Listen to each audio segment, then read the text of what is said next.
আসসালামু আলাইকুম, কেমন আছেন সবাই? আল্লাহর অশেষ রহমতে আমরা ভালো আছি। আমি আজকে রান্না করেছি দেশি মুরগি।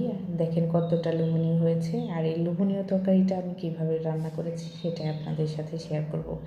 তরকারির জন্য আদা, রসুন, এলাচ, দারচিনি, তেজপাতা এগুলো আমি পাটায় বেটে নিয়েছি। কড়াইতে দিয়ে দিচ্ছি তেল। তেলটা একটু গরম হয়ে আসলে এর মধ্যে দিয়ে দেবো পেঁয়াজের কুচি। পেঁয়াজগুলো একটু লাল লাল করে ভেজে দিয়ে দিচ্ছি বাটা মশলা। আর মশলা বাটার যে পানি ছিল সেটা দিয়ে দিচ্ছি মশলাগুলো কষানোর জন্য। তাহলে কাঁচা গন্ধটা চলে যাবে। মশলা দিয়ে দিচ্ছি ধনিয়ার গুঁড়া, হলুদের গুঁড়া, মরিচের গুঁড়া, পরিমাণ মতো লবণ আর পানি দিয়ে এই মশলাগুলো এখন পারফেক্টভাবে কষিয়ে নেব। কিন্তু আমার মশলা কষানো শেষ। ওপরে দেখেন মশলা থেকে তেল বের হয়ে আসছে। এ পর্যায়ে আমি এর মধ্যে ধুয়ে কেটে পরিষ্কার করে রাখা মুরগির মাংসগুলো দিয়ে দেব। এখন মশলার সাথে এটা আমি সুন্দর করে ভেজে নেব। এর মধ্যে কোনো ধরনের পানি অ্যাড করব না। কিছুক্ষণ এই মশলা দিয়ে মাংসটা ভেজে নেব। মাংস থেকে যে পানিটা বের হবে এটা দিয়ে আমি মাংসটা কষাবো।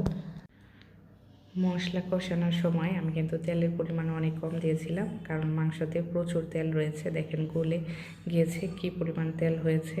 এখন আমি এর মধ্যে পর্যাপ্ত গরম পানি দিয়ে ঝোল দিয়ে দিচ্ছি। ঝোল দিয়ে 8-10 মিনিটের মতো রান্না করব। ঢাকনা দিয়ে ঢেকে দিচ্ছি।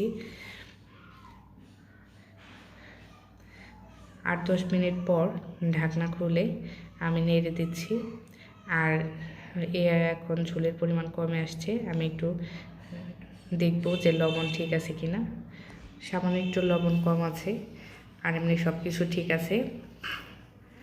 আমি এখন একটু লবণ দিয়ে 1-2 মিনিটের মতো ফুটিয়ে নেব। তাহলে আমার রান্না শেষ। মাশাআল্লাহ, দেখতেও কিন্তু সুন্দর হয়েছে আর খেতেও কিন্তু সুস্বাদু হয়েছে। এই তরকারিটা কিন্তু গরম ভাত, রুটি বা পরোটা সব কিছুর সাথে জমে যাবে। দেখেন মাশাআল্লাহ কতটা লোভনীয় লাগতেছে। আমার আয়াত পিনি খাওয়ার জন্য দাঁড়িয়ে আছে। বিসমিল্লাহ বলো আয়াত। বিসমিল্লাহ বলছো? হ্যাঁ, বিসমিল্লাহ। মামনি ভাত খাবে না? আচ্ছা, ভালো থাকবেন সবাই। আল্লাহ হাফেজ।